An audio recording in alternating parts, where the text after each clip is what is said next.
Anne Sinclair, bonjour. Bonjour. Anne Sinclair, en cette période de rentrée, rentrée dans tous les domaines et bien sûr à la télévision, on parle beaucoup, enfin on essaie d'expliquer le pourquoi du départ de certains journalistes et vous, au contraire, vous ne quittez pas votre chaîne, vous restez avec le même employeur, à savoir TF1. Avec la même télévision, même si l'employeur change. Moi, je ne suis pas quelqu'un de sautillant qui sautille d'un programme à un autre ou d'une chaîne à une autre. J'étais bien sur TF1, je demeure bien. Je n'avais aucune raison ni aucune envie de partir. Disons que ce qui m'apparaissait ailleurs me paraissait plutôt moins alléchant que ce qui me paraît chez moi. Et je dois dire qu'ayant reçu et de Francis Bouygues et de Patrick Lelay, et d'Étienne Moujotte et de Michel Cotta toutes les garanties de liberté, d'indépendance et d'autonomie que je revendiquais, je n'avais aucune raison de partir d'une chaîne où j'étais plutôt bien. Vous avez déclaré ne pas vouloir travailler avec un patron dont les opinions politiques et la façon dont il se faisait des contacts humains étaient différents des vôtres. Alors est-ce que vous pourriez être plus précise sur ce point? Non, je peux tout à fait travailler avec un patron dont les opinions politiques seraient à l'opposé des miennes, quelles que soient les siennes et quelles que soient les miennes. Je peux travailler avec un patron de droite ou un patron de gauche, j'ai travaillé avec les deux et ça ne me dérange pas. Ce que j'ai dit en revanche, et je l'ai dit notamment à Libération, et je ne souhaite pas recommencer plusieurs fois, ce que j'ai dit, c'est que je n'avais pas envie de travailler dans la chaîne de Robert Hersan. Je crois que Robert Hersan est un cas à part, c'est un cas dans la presse, que ce n'est pas qu'à moi que ça pose des problèmes, des problèmes d'ordre moral, plus que c'est pas de l'ordre politique, ça m'est complètement égal qu'il soit de telle ou telle tendance, c'est un problème au fond, Robert Hersan, c'est un passé, un empire, des journaux avec lesquels je n'adhère pas. Alors je crois que c'est un cas à part, et c'est ce que j'ai dit, et je l'ai dit sans acrimonie. Après tout, euh, on a encore la chance de pouvoir choisir ses patrons. Eh bien, c'est ce que j'ai fait. Le patron idéal, à part le vôtre, vous le verriez comment? Je ne sais pas si le mien est idéal d'abord. Je crois qu'il n'y a pas de patron idéaux. Je crois qu'il n'y a que des rapports convenables qui s'exercent entre un patron de presse et des gens qui travaillent dans son entreprise de presse. Moi, j'ai été très bien avec Hervé Bourges. J'ai l'impression que je suis très bien avec Francis Bouygues. Je crois que l'un et l'autre, même s'ils ils n'ont pas grand-chose à voir de tempérament, d'histoire, d'itinéraire, ont compris que j'avais besoin de liberté et d'indépendance. Moi, ça me convient très bien comme rapport. Par ailleurs, je crois, et là je suis très satisfaite, que TF1, qui est donc devenue une chaîne commerciale, dont on pourrait s'attendre qu'elle n'ait que l'audience comme objectif et comme seul but, a parfaitement compris que l'information, c'était au moins autant de l'image que de l'audience, et a parfaitement compris que les émissions d'information participaient autant, sinon plus que des émissions de grande audience, à la couleur d'une chaîne, à sa personnalité, à son identité, et que des émissions comme 7 sur 7 ou Questions à domicile, qu'on a conservées à des heures de grande écoute et à des heures de prime time, c'est-à-dire de carrefour important du 20h30 ou de 19h pour 7 sur 7, et bien que ces émissions-là donnent à TF1 aussi sa personnalité, son renom, son cachet propre. Et ça, je crois que TF1 l'a parfaitement compris. Et ça, c'était pour moi très important. Nous avons parlé des rapports patron-journaliste. Parlons maintenant des rapports journaliste-patron. Quel genre de journaliste êtes-vous? Est-ce qu'il est facile de travailler avec vous? Comment êtes-vous avec vos collaborateurs? Bah, je crois qu'il faudrait que vous les interrogiez. Ça m'est très difficile de parler de moi en disant comment je suis. Je crois que je suis euh, plutôt tolérante, un peu directive, pas trop. Je crois que j'aime bien le travail en équipe. J'aime bien aussi le travail solitaire. J'aime bien travailler seul, moi, dans le silence, dans le calme, et seul face à ma page blanche. Je suis rarement pour les créations collectives. En revanche, je crois que c'est un travail de groupe, à la fois 7 sur 7 et dans Question à domicile. Et j'espère que personne n'a se plaindre de moi. En tout cas, ils ne me l'ont jamais dit. Vis-à-vis du public, vous inspirez un grand sentiment, je crois, de respectabilité. D'abord par votre culture, votre facilité d'élocution et aussi vos tenues vestimentaires, je dois dire. Est-ce que c'est une image que vous voyez comme ça? Qu'est-ce que vous voulez dire? Que je fais bon chic, bon genre, c'est ça? Ben, je suis plutôt classique que pas classique. Je m'habille plutôt de manière sage que punk. C'est vrai que ça surprendrait si j'arrivais un peu punk à la télévision ou habillée comme Madonna. Je pense que ça serait plutôt étrange. Et puis ma facilité d'élocution en ai-je vraiment. Peut-être est-ce dû aux études que j'ai faites et qui sont de droit et de sciences politiques. C'est après tout, si ça n'apprend qu'une chose, c'est peut-être à parler. Est-ce que le créneau journalistique dans lequel vous travaillez ne vous apporte pas une certaine crédibilité? Je vous imagine mal, par exemple, en train d'interroger Johnny Hallyday ou Serge Gainsbourg. Ce ne seraient pas des personnages qui iraient tellement avec vous, je trouve. Ah, c'est drôle ça. Moi, je me vois très bien, au contraire. D'abord, je les ai souvent interrogés, l'un et l'autre. Vous venez chez moi aujourd'hui. Avant-hier, j'avais Gérard Depardieu à 7 sur 7 pour la rentrée de 7 sur 7. Au contraire, moi, la seule chose qui m'intéresse chez les gens que j'interroge, c'est est-ce qu'ils en sont suffisamment riches? Est-ce qu'ils ont une épaisseur, une capacité, une carrure à parler d'autre chose que ben voilà le dernier film que je viens de faire et voilà le prochain que je vais faire et puis voilà mon dernier disque et voilà le prochain. Et bon, et c'est vrai chez tout le monde, c'est vrai chez les politiques.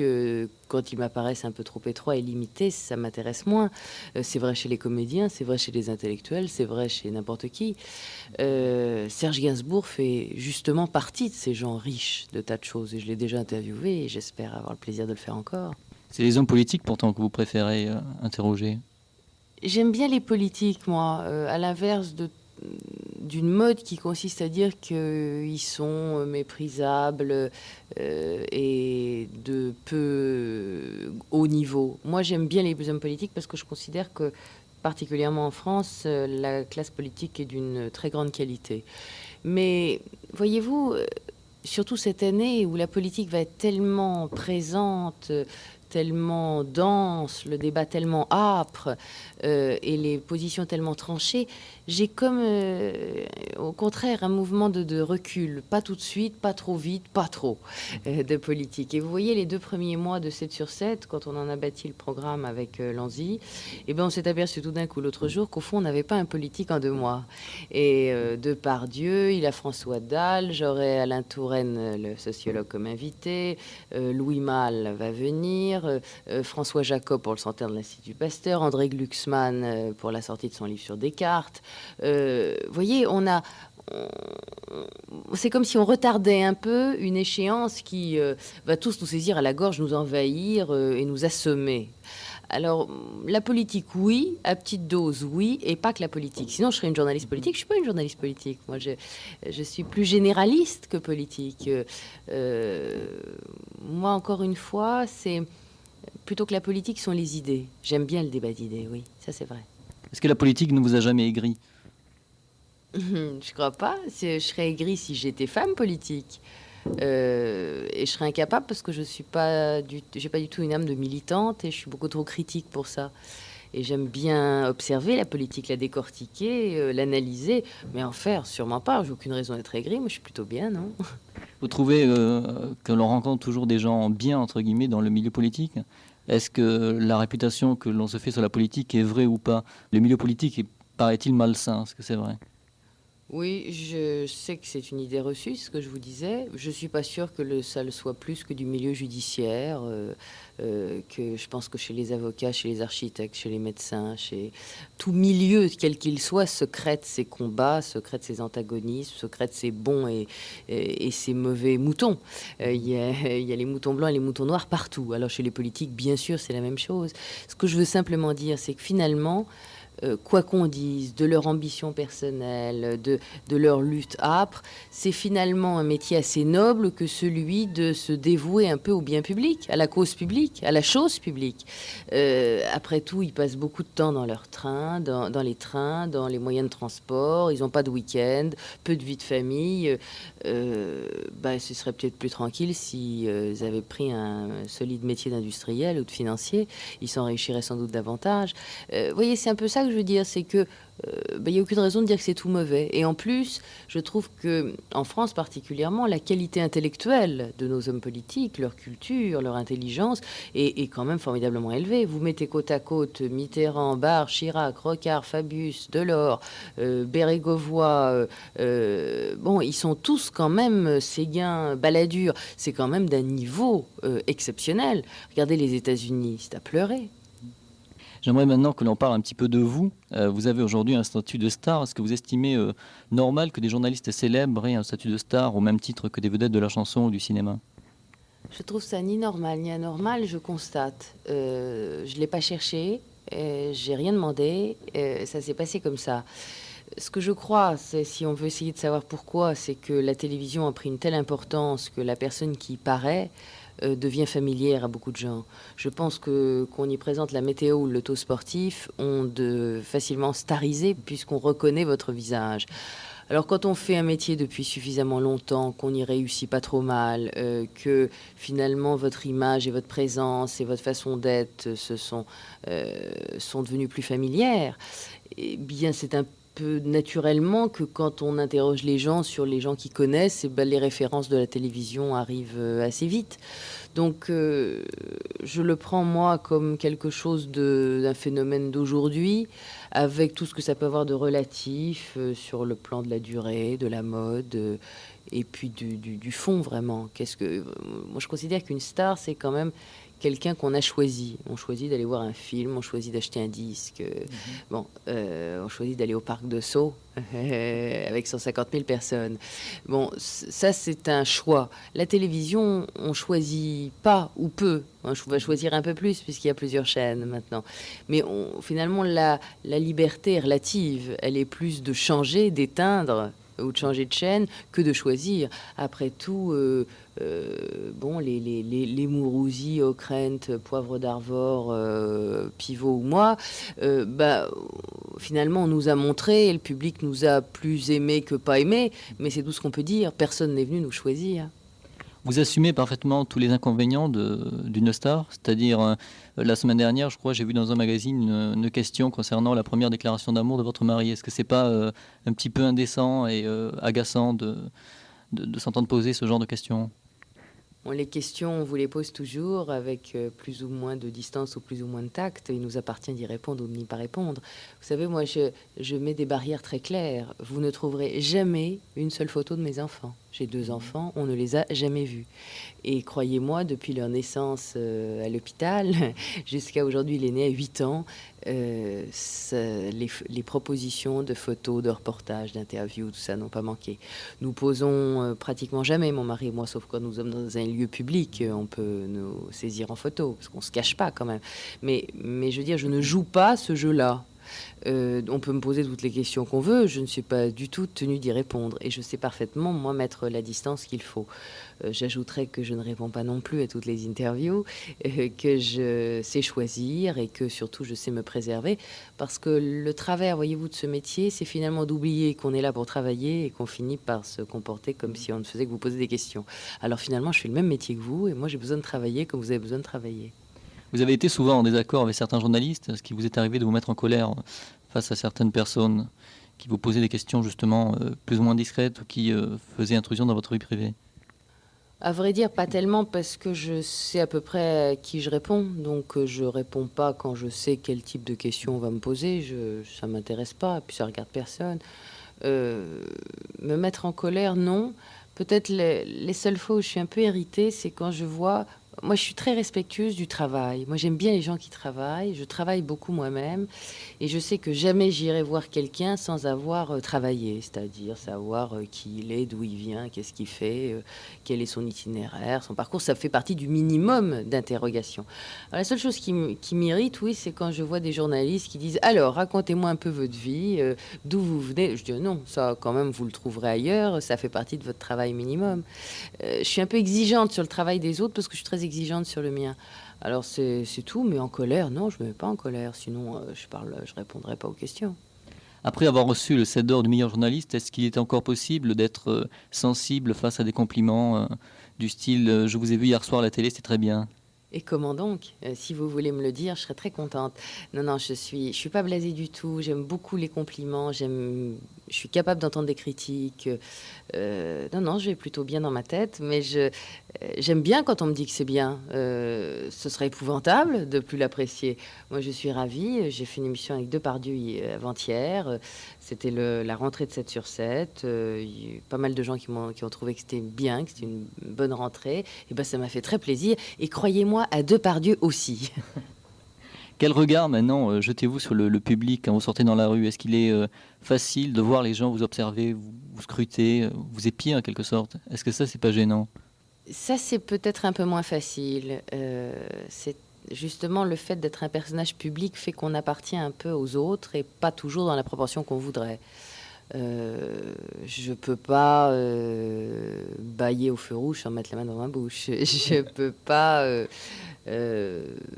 m'avachir à une table de restaurant si je suis fatiguée. Bon, c'est un minimum de contraintes, mais c'est surtout, bah oui, on sent le regard des autres. Tout dépend de ce regard. Il y a des regards discrets, il y a des regards amicaux, il y a des regards qui se font légers, puis il y a des regards insistants. Il y a les femmes ou les hommes, quand je suis au supermarché, que je pousse mon caddie, qui viennent me regarder sous le nez, et puis qui repartent sans dire bonjour, et qui disent oui, oui, c'est bien elle. Bon, c'est pas très, très, très élégant, ni très raffiné, ni très courtois. Mais bon, c'est la vie. Après tout, si j'avais pas voulu ça, il fallait que je sois comptable dans une entreprise de bâtiment. Tiens, je sais pas pourquoi j'ai parlé de bâtiment. Ce qui doit être difficile quand même, c'est de garder en permanence le contrôle de soi-même. C'est-à-dire, on ne peut pas se laisser aller une seule seconde en fait. Si, moi je me laisse aller tout ce que j'ai envie de me laisser aller. Je crois que la vie n'est pas possible si vous vous contrôlez. Moi je me contrôle pas. Je suis comme je suis. Un automobiliste me fait une queue de poisson, j'insulte comme tout le monde. Je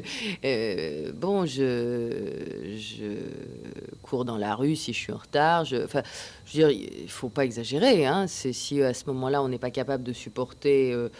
Simplement d'être reconnu et que ça fait que vous composez un personnage, je crois qu'on doit être très fatigué à la fin de la journée. Alors je veux dire que ça, j'ai décidé d'être tout à fait naturel. J'ai lu dans la presse il y a quelques jours, à votre sujet, des qualificatifs qui m'ont assez surpris, comme mélancolie, tristesse, interrogation, angoisse.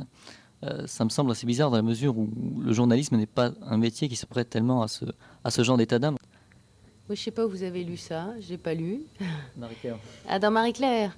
Oui, parce que Michel Manceau a fait un joli portrait, interview qui était plus en profondeur, qui était un peu plus sur finalement ce que je suis. Moi, je suis pas quelqu'un de particulièrement excité ou joyeux en permanence ou optimiste au beau fixe. Non, je crois que je suis quelqu'un d'un peu pessimiste qui manie le doute.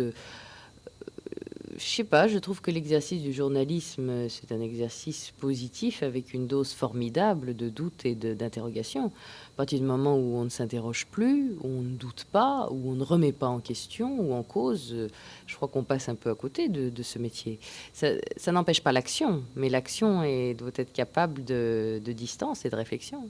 Justement, c'est ce qui me semblait un petit peu incompatible entre l'action et le doute. Ben, je sais pas, moi j'ai l'impression qu'il faut agir en doutant, c'est-à-dire ne pas cesser d'agir, mais tout en se posant des questions, à condition que ces questions en effet ne vous bloquent pas. Tout est dans l'importance que vous donnez au doute, mais je crois que le doute qui accompagne l'action, ça l'enrichit. Vous avez été élu il y a quelque temps dans un journal La femme idéale, même si c'est une formule assez, pardon, assez niaise, je dirais. Mais est-ce que vous vous voyez comme femme idéale? C'est parce qu'ils savent pas qu'ils ont voté comme ça. Je suis sûrement pas une femme idéale. Il y a des tas de choses que je laisse de côté. Je bâcle beaucoup de choses. Je bâcle à la fois mon travail, ma vie privée, mes enfants. Oui, mais vous réussissez tout. C'est ce qu'on croit, peut-être pas. En tout cas, je cours tout le temps, donc je suis une femme d'action interrompue, de frustration permanente, de compromis, de nécessaires mélanges, comme toutes les femmes qui travaillent d'ailleurs et qui mènent plusieurs vies juxtaposées côte à côte. Femme idéale, c'est gentil de le croire. Il faudrait demander à ceux qui m'entourent si je suis une femme idéale. Vous vous considérez comme une personne comme tout le monde? Ah bah oui, non? Vous n'avez pas l'impression? Je sais pas. Oui, oui, bien sûr. Personne comme tout le monde avec une vie très prenante et tout en étant très privilégiée, c'est-à-dire que j'ai pas 3 heures de transport par jour pour aller à mon travail, que j'ai de l'aide chez moi et notamment pour m'occuper de mes enfants parce que je suis pas là tout le temps et quand je rentre, le soir, même à 8 heures du soir, j'ai pas un monceau de repassage. Donc je veux dire ça là, je sais que je suis privilégiée. Je fais pas un métier anonyme, donc je suis pas anonyme, donc je suis pas tout à fait, comme tout le monde. Mais néanmoins, dans ce qui fait la vie courante, bah, je suis femme, je suis mère, j'ai 2 enfants dont j'essaie de m'occuper pas mal, j'ai un travail qui me passionne, je suis coquette, j'aime lire, j'aime m'habiller, j'aime écouter de la musique, j'aime sortir, j'aime me détendre, j'aime me reposer, j'aime prendre des vacances et j'aime ne rien faire. Votre atout, c'est d'être équilibrée et complète, en fait, je crois. L'équilibre, vous savez, ça ne veut pas dire grand-chose. Je crois qu'on peut jamais dire qu'on est équilibré. Tout ce qu'on peut dire, c'est qu'on tend à l'équilibre, qu'on essaie d'harmoniser ce qui est le plus difficilement harmonisable. Et ben voilà, j'essaie d'harmoniser. J'y réussis pas toujours. Là, ça va parce que je rentre de vacances. Alors, je suis un peu près reposée. Mais vous savez, dans le courant de l'année, bah oui, quand on se lève à 7 heures, qu'on se couche à minuit et qu'on court toute la journée, qu'on lit les journaux, qu'on réfléchit, qu'on donne mille coups de téléphone, qu'on a des rendez-vous et que il faut s'occuper des parkas des enfants pour l'hiver avant qu'il fasse trop froid, ça fait quand même un salmigondi un peu oppressant qui fait pas forcément l'équilibre absolu. Est-ce qu'au niveau de la personnalité, vous vous sentez proche d'autres femmes journalistes comme Catherine Ney ou Michel Cotin? Oui, bien sûr. Enfin, Michel est une vieille amie, comme Christine Ockrent, avec lesquelles on avait des liens bien en dehors du travail et des liens d'amitié à deux, à quatre, ça c'est sûr. Oui, je crois qu'elles mènent aussi la même vie que moi. Elles sont aussi mères, elles sont aussi en train de travailler, elles sont aussi en train de courir toute la journée. Et elles ont, oui, on a à peu près des vies comparables, oui. Vous parliez d'amitié, est-ce que l'amitié n'est pas difficile à entretenir dans ce métier? Car justement, on a peu de temps et l'amitié demande du temps. C'est tout à fait vrai. Et surtout une chose, c'est que il ne faut pas confondre les rencontres et les amitiés. C'est-à-dire que c'est un métier éminemment social où on rencontre des centaines de personnes et où on côtoie des centaines de gens tout le temps. Et il ne faut pas prendre les sourires qu'on vous fait pour des démonstrations d'amitié. On est très souvent que le médiateur entre quelqu'un qui a bien envie de passer dans cette boîte magique qui est la télévision et puis les téléspectateurs. Alors, il ne faut surtout pas se tromper, il faut avoir un bon diagnostic, il faut savoir que l'amitié, c'est long, que c'est dans les périodes de trous, les périodes de chômage ou les périodes d'absence ou les périodes difficiles de la vie qu'on les mesure, les amitiés. C'est pas quand tout va bien. Là, on a beaucoup d'amis, là. Est-ce qu'en général, vous avez toujours fait un bon diagnostic? Je crois. Je crois. J'ai des bons baromètres qui ont fonctionné. C'est-à-dire que j'ai travaillé, j'ai été au chômage, je retravaille aujourd'hui beaucoup. Ça marche très bien aujourd'hui, ça marchait pas du tout hier. Donc j'ai pu mesurer les choses, les gens, les sourires, les amitiés, ceux qui demeurent, ceux qui durent, ce qui casse, ce qui passe. Donc le côté sinusoïdal de mes activités m'a permis de mesurer la permanence des choses, oui. Ça ne vous a jamais déçu? Si, bien sûr. Quand on se trompe, on est déçu. Pour toujours? Ou est-ce qu'il y a un côté naïf qui peut revenir après? Ou est-ce que c'est un jugement définitif que vous portez sur des gens qui vous ont déçu? Je crois que quand on a été déçu, on sait qu'on a été déçu. Alors, il n'y a pas forcément session de rattrapage ou pas de session de rattrapage. On sait, on porte une fois pour toutes un jugement sur quelqu'un. Le jugement est révisable et tout n'est pas coulé dans le bronze. Mais bon, quand vous avez mis des gens à l'épreuve des choses et des faits, même si vous ne l'avez pas fait volontairement, mais que vous êtes aperçu de certaines choses, bah, vous avez une impression, quoi. C'est comme vous ou n'importe qui. Dans la vie, on sent plutôt ça ou plutôt ça. En conclusion, et je terminerai par là, j'aimerais savoir quels sont vos goûts musicaux. C'est-à-dire, qu'est-ce que vous écoutez en matière de musique? Moi, j'ai des goûts musicaux très classiques et très lyriques. J'aime beaucoup l'opéra. Alors, j'écoute de l'opéra en permanence. Il y a Parsifal là, qui est sur la platine, que j'écoutais hier. J'écoute vraiment tous les répertoires lyriques de Mozart à Verdi. C'est quelque chose que j'aime bien. J'aime bien travailler avec de l'opéra, travailler en musique, j'aime bien. Sinon, ben, je dois dire que J'aime bien écouter du rock, particulièrement en voiture. Enfin, j'écoute Énergie, moi. C'est peut-être pas à dire, mais je suis une auditrice d'Énergie. J'aime bien. Donc, je passe assez facilement d'Énergie à Mozart. Ça paraît difficile. Non, vous faites bien plusieurs choses différentes dans une journée, ça correspond bien. Il y a des moments pour écouter Rita Mitsuko et des moments pour écouter Don Giovanni. Il y a assez peu de gens qui ont cette ouverture d'esprit, je dirais. Il y en a beaucoup qui sont sectaires, où on aime la musique classique, où on aime Rita Mitsuko. Il y a assez peu de gens, en fait, qui aiment les deux. Oui, je les aime pas de la même passion et du même amour. Je crois que je pourrais pas travailler sur une émission en écoutant Rita Mitsuko. En revanche, dans ma voiture, si je vais faire un peu de jogging avec un Walkman, oui, si, sûrement. Je sais pas pourquoi je dis Rita Mitsuko, mais c'est vrai que j'aime bien Rita Mitsuko. Je trouve que c'est bien. C'est du bon rock et de la bonne musique. Moi, j'aime bien. J'aime mieux comme ça que Madonna, par exemple. Euh, Même si Madonna, je trouve ça intéressant. Moi, j'ai regardé le concert de Madonna à Turin, j'étais saisie, là. Je dois dire que la foule... Je suis pas allée à Sceaux, je ne pouvais pas y aller parce que il y avait les enfants qui...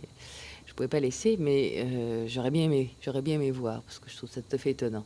Puis ce qui est plus amusant encore, c'est le côté madonite aigu qui a saisi nos responsables politiques. Et ça, c'est encore plus rigolo. Mais donc, moi, j'aime mieux un autre genre de musique. Je crois que j'aime mieux. Bah, je suis de la génération des Beatles, des Rolling Stones, des années 60, du rock. Moi, j'ai toujours aimé ça, hein. Je suis pas encore si vieille pour ne plus aimer. Mais en revanche, j'ai toujours aussi aimé l'opéra. Et j'aimais ça aussi jeune, à une époque où c'était pas la mode. Je me souviens, j'avais 10 ans, j'écoutais, je connaissais Carmen par cœur, je mettais ça à tue-tête dans ma chambre et mes parents me demandaient de fermer les portes pour pas empoisonner toute la maison de vocalistes de la classe. Moi, j'ai toujours aimé ça. C'est un goût très ancien qui me vient probablement de ma grand-mère qui aimait beaucoup l'opéra et qui m'y emmenait jeune. Et ben, moi, je trouve tout ça cohabite assez bien, oui. Très bien, je vous remercie. Je vous en prie, merci.